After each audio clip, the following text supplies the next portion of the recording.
ഇപ്പോൾ വന്ന മറ്റൊരു പ്രധാനപ്പെട്ട വാർത്തയിലേക്ക് പോകുമ്പോൾ ചലച്ചിത്ര സംവിധായകനും തിരക്കഥാകൃത്തുമായ ഹരികുമാർ അന്തരിച്ചു. ക്യാൻസർ ബാധിതനായി അദ്ദേഹം ചികിത്സയിലായിരുന്നു. തിരുവനന്തപുരത്തെ സ്വകാര്യ ആശുപത്രിയിലായിരുന്നു അന്ത്യം. സുകൃതം, ഉദ്യാനപാലകൻ, സ്വയംവരപ്പന്തൽ, എഴുന്നള്ളത്ത് ഉൾപ്പെടെ 18 സിനിമകൾ അദ്ദേഹം സംവിധാനം ചെയ്തിട്ടുണ്ട്. എസ് ലല്ലു നമുക്കൊപ്പം ചേരുന്നു. ലല്ലു, ഹരികുമാറിന്റെ പേര് ഓർമ്മിക്കുമ്പോൾ തന്നെ നിരവധി സിനിമകൾ, നിരവധി കഥാപാത്രങ്ങൾ നമ്മുടെ മുന്നിലേക്ക് വരുന്നുണ്ട്. അദ്ദേഹത്തിൻ്റെ അന്ത്യം എപ്പോഴായിരുന്നു? ഒപ്പം അദ്ദേഹത്തിൻ്റെ ജീവിത കാലഘട്ടം, സിനിമ നമുക്ക് എങ്ങനെ ഓർത്തെടുക്കാം? സജിത്ത്, അല്പം മുമ്പാണ് അദ്ദേഹത്തിൻ്റെ മരണ വാർത്ത പുറത്തു വരുന്നത്. നമുക്കറിയാം, ഏറെ നാളായി അദ്ദേഹം ക്യാൻസർ ബാധിതനായി ചികിത്സയിലായിരുന്നു. തിരുവനന്തപുരത്തെ സ്വകാര്യ ആശുപത്രിയിലായിരുന്നു അദ്ദേഹത്തിൻ്റെ അന്ത്യം. ഏതായാലും ഹരികുമാർ എന്ന സംവിധായകനെ ഓർക്കുമ്പോൾ ആദ്യം നമ്മുടെ മനസ്സിലേക്ക് ഓടി വരുന്നത് ഈ സജിത്ത് പറഞ്ഞ പോലെ സുഹൃതം എന്ന സിനിമയാണ്. എനിക്ക് തോന്നുന്നു 1994 സുഹൃതം പുറത്തിറങ്ങിയത്. MT വാസുദേവൻ നായരുടെ തിരക്കഥയിൽ മമ്മൂട്ടിയുടെ കരിയറിൽ തന്നെ രവിശങ്കർ എന്ന കഥാപാത്രത്തെ മമ്മൂട്ടി അവതരിപ്പിച്ചു. മമ്മൂട്ടിയുടെ കരിയറിൽ തന്നെ ഏറ്റവും നല്ല കഥാപാത്രങ്ങളിലൊന്നായാണ് സുഹൃതത്തെ വിലയിരുത്തുന്നത്. ബോംബെ രവി സംഗീതം പകർന്ന മനോഹരമായ ഗാനങ്ങളുമൊക്കെ ആയിട്ട് വളരെ ശ്രദ്ധേയമായ ഒരു സിനിമയായിരുന്നു സുഹൃതം. ഉദ്യാനപാലകൻ, ലോഹിദാസിൻ്റെ തിരക്കഥയിൽ ഹരികുമാർ സംവിധാനം ചെയ്ത മറ്റൊരു മമ്മൂട്ടി ചിത്രം. ഇതും മമ്മൂട്ടിയുടെ അഭിനയ ജീവിതത്തിലെ പ്രധാനപ്പെട്ട ഒരു കഥാപാത്രമാണ്. ഉദ്യാനപാലകനിലെ നായക കഥാപാത്രമെന്ന് നമുക്കറിയാം. അതിനുശേഷം ജയറാം നായകനായ ഒരു സ്വയംവരപ്പന്തൽ എന്നൊരു സിനിമ അദ്ദേഹം സംവിധാനം ചെയ്തിരുന്നു. ഏറ്റവും ഒടുവിൽ അദ്ദേഹം സംവിധാനം ചെയ്തത് ഓട്ടോറിക്ഷക്കാരൻ്റെ ഭാര്യ എന്ന സിനിമയാണ്. അതിനു മുൻപ് മരിച്ചുപോയ ബാലചലച്ചിത്രകാരൻ ക്ലിൻറ്റിൻ്റെ പേരിൽ ക്ലിൻറ്റിൻ ജീവിതകഥ പറയുന്ന ക്ലിൻറ്റ് എന്നൊരു സിനിമ അദ്ദേഹം സംവിധാനം ചെയ്തിട്ടുണ്ട്. 1981 ആമ്പൽപ്പൂ എന്ന ചിത്രത്തിലൂടെയാണ് അദ്ദേഹം സംവിധാന രംഗത്തേക്ക് എത്തുന്നത്. ഏതാണ്ട് 18 ചിത്രങ്ങൾ അദ്ദേഹം സംവിധാനം ചെയ്തു. ഈ പറഞ്ഞതുപോലെ സുഹൃതവും ഉദ്യാനപാലകനും പോലുള്ള മനോഹരമായ ചിത്രങ്ങൾ മലയാളിക്ക് സമ്മാനിച്ച ഒരു സംവിധായകനാണ് കടന്നു പോകുന്നത്. ഏതായാലും സംവിധായകൻ എന്നതിലുപരി തിരക്കഥാകൃത്തായും ദേശീയ അവാർഡ് നിർണയ സമിതിയിലെ ജൂറി അംഗമായുമൊക്കെ അദ്ദേഹം ചലച്ചിത്ര മേഖലയിൽ നിറഞ്ഞു നിന്ന ഒരാളാണ് ഹരികുമാർ.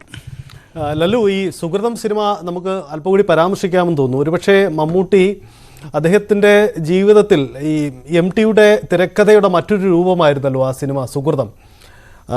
ജീവിതത്തിൻ്റെ പലതരത്തിലുള്ള അർത്ഥതലങ്ങളെ പുതിയൊരു ഭാവത്തിൽ അവതരിപ്പിച്ചു എന്നതാണ് അതിൻ്റെ പ്രമേയത്തിൻ്റെ ഒരു പ്രത്യേകത. അത്തരം സിനിമകൾ മലയാളത്തിന് സമ്മാനിച്ച ഒരു പ്രതിഭയെ, അദ്ദേഹത്തിൻ്റെ വിടവാങ്ങൽ, അദ്ദേഹത്തിൻ്റെ കഴിഞ്ഞകാല സിനിമകളുമൊക്കെയായി നമുക്ക് എങ്ങനെ താരതമ്യം ചെയ്യാൻ പറ്റും? സാഹിത്യ സുഹൃതത്തെക്കുറിച്ച് പറയുമ്പോൾ നമുക്കറിയാം, പ്രത്യേകിച്ച് ഒരു മാധ്യമപ്രവർത്തകനായ ഒരാളെയാണ് മമ്മൂട്ടി അതിനകത്ത് അവതരിപ്പിച്ചത്. അതുമാത്രമല്ല, അതിൻ്റെ ക്ലൈമാക്സ് കാലത്ത് വളരെയധികം ചർച്ച ചെയ്ത ഒരു ക്ലൈമാക്സാണ്. സ്വന്തം മരണവാർത്ത പത്രത്തിന് വേണ്ടി തയ്യാറാക്കി വെച്ചിട്ട് ആത്മഹത്യ ചെയ്യാൻ പോകുന്ന, അല്ലെങ്കിൽ ഒരു തുരങ്കത്തിലൂടെ നടന്നു പോകുന്ന മമ്മൂട്ടിയുടെ കഥാപാത്രത്തിലാണ് ആ സിനിമ അവസാനിക്കുന്നത്. ഈ പറഞ്ഞതുപോലെ ഒരു മനുഷ്യൻ്റെ രോഗാവസ്ഥയും അതിൽ അദ്ദേഹം അതിജീവിച്ചു വരുന്നതും അദ്ദേഹത്തിൻ്റെ ബന്ധങ്ങളുമെല്ലാം വളരെ ഹൃദയസ്പർശിയായി MT എഴുതി വെച്ച തിരക്കഥ, അതിൻ്റെ ഒരു ആത്മാവ് ഒട്ടും ചോരാതെ അഭ്രവാളികളിലേക്ക് എത്തിക്കാൻ ഹരികുമാറിന് കഴിഞ്ഞു എന്നാണ് ആ സിനിമ കണ്ട ഓരോ മനുഷ്യർക്കും ഇപ്പോഴും മലയാളിക്ക് സുഹൃതം എന്ന് പറഞ്ഞാൽ ആ കഥാപാത്രവും ആ സിനിമയിലെ രംഗങ്ങളുമെല്ലാം മനസ്സിലേക്ക് ഓടിയെത്തും. ഇപ്പോഴും പലരുടെയും ഫോണിൻ്റെ റിംഗ് ടോൺ അതിലെ പാട്ടുകളാണ്. വളരെ മനോഹരമായി അദ്ദേഹം ആ സിനിമ അഭ്രപാളികളിലേക്ക്. ഉദ്യാനപാലകൻ്റെ കാര്യവും നമുക്കറിയാം. ലോഹിദാസിൻ്റെ അതിഗംഭീരമായ ഒരു തിരക്കഥയാണ് അദ്ദേഹം സിനിമയാക്കിയത്. ഇത്തരത്തിൽ മലയാള സിനിമ എക്കാലവും ഓർമ്മിക്കപ്പെടുന്ന 2 ചിത്രങ്ങൾ. ഊഴം എന്ന് പറയുന്ന സിനിമ അദ്ദേഹം സംവിധാനം ചെയ്തിട്ടുണ്ട്. അത് നമുക്കറിയാവുന്ന ഒരു സിനിമയാണ്. കാണാനഴകുള്ള മാണിക്യക്കുയില് എന്ന ഒറ്റ ഗാനം കൊണ്ട് പ്രശസ്തമായ ഒരു സിനിമ. ദേവനും പാർവതിയും എല്ലാം അഭിനയിച്ച ഒരു സിനിമ. ഇത്തരത്തിൽ മലയാള സിനിമ ഓർക്കുന്ന കുറേ ചിത്രങ്ങൾ നമുക്ക് സമ്മാനിച്ചിട്ടാണ് ഹരികുമാർ പോകുന്നത്. കഴിഞ്ഞ കുറച്ച് നാളായി ഒരുപക്ഷെ ഈ ഓട്ടോറിക്ഷക്കാരൻ്റെ ഭാര്യ എന്നുള്ള സിനിമ ഇറങ്ങിയിട്ട് കുറച്ച് നാളേ ആയുള്ളൂ. എങ്കിലും കഴിഞ്ഞ കുറച്ച് നാളുകളായി അദ്ദേഹം അങ്ങനെ സജീവമല്ല. വളരെ വർഷങ്ങളുടെ ഇടവേളയ്ക്ക് ശേഷമാണ് ഈ ഓട്ടോറിക്ഷക്കാരൻ്റെ ഭാര്യ അദ്ദേഹം സംവിധാനം ചെയ്യുന്നത്. ഈ സ്വയംവരപ്പന്തൽ എന്ന സിനിമയ്ക്ക് ശേഷം ഏറെ കാലം കഴിഞ്ഞാണ് അദ്ദേഹം ഈ ഓട്ടോറിക്ഷക്കാരൻ്റെ ആ ഭാര്യയും ഒക്കെ ചെയ്യുന്നത്. ഏതായാലും കഴിഞ്ഞ കുറേ വർഷങ്ങളായി അദ്ദേഹം മലയാള സിനിമയിലുണ്ടായി. പറഞ്ഞ പോലെ 81 മുതൽ ഏതാണ്ട് കഴിഞ്ഞ ഒരു 40-45 വർഷക്കാലമായി അദ്ദേഹം മലയാള സിനിമയിൽ ഉണ്ടായിരുന്നു. ഇതിനിടയിൽ ഒരു 17 സിനിമകൾ മലയാള സിനിമയ്ക്ക് സമ്മാനിച്ചു. അതിൽ തന്നെ മലയാളി എക്കാലവും ഓർമ്മിക്കുന്ന സുഹൃതം പോലുള്ള മനോഹര ചിത്രങ്ങളും മലയാളിക്ക് സമ്മാനിച്ചെന്ന് അദ്ദേഹം പറയുന്നത്. ലലു, ഒരു കാര്യം കൂടി, വലിയ അക്കാദമിക് പാരമ്പര്യമൊന്നുമില്ലാതെ സിനിമയിലേക്ക് എത്തിയ പ്രശസ്തനായി മാറിയ ഒരു സംവിധായകനാണ് ഹരികുമാർ. പക്ഷേ പിന്നീട് അദ്ദേഹം കണ്ടും കേട്ടും പഠിച്ചും വളർന്നു നല്ല സിനിമകളുടെ ഭാഗമായി. നേരത്തെ നമ്മൾ പറഞ്ഞ പോലെ ഒരു ഇടവേള അദ്ദേഹത്തിനുണ്ടായിരുന്നു. പക്ഷേ ഈ ഇടവേളകളിൽ നമ്മൾ ഒരുപക്ഷെ അദ്ദേഹത്തെ പിന്നീട് കണ്ടിട്ടുണ്ടാവുക സിനിമയുടെ ഒരു അക്കാദമിക് തലത്താണ്. അക്കാഡമിയുടെ പ്രവർത്തനങ്ങൾ, സിനിമാ പഠന കേന്ദ്രങ്ങളിൽ വിവിധ അവാർഡുകളുടെ ജൂറി അംഗമായി, അങ്ങനെയൊക്കെ സിനിമയുടെ മറ്റൊരു തലത്തിലും വലിയ സംഭാവന നൽകാൻ ഹരികുമാർ എന്ന സംവിധായകന്, ചലച്ചിത്ര പ്രവർത്തകന് കഴിഞ്ഞിരുന്നു. അങ്ങനെ കൂടി ഉണ്ടെന്ന് തോന്നുന്നു, അല്ലേ?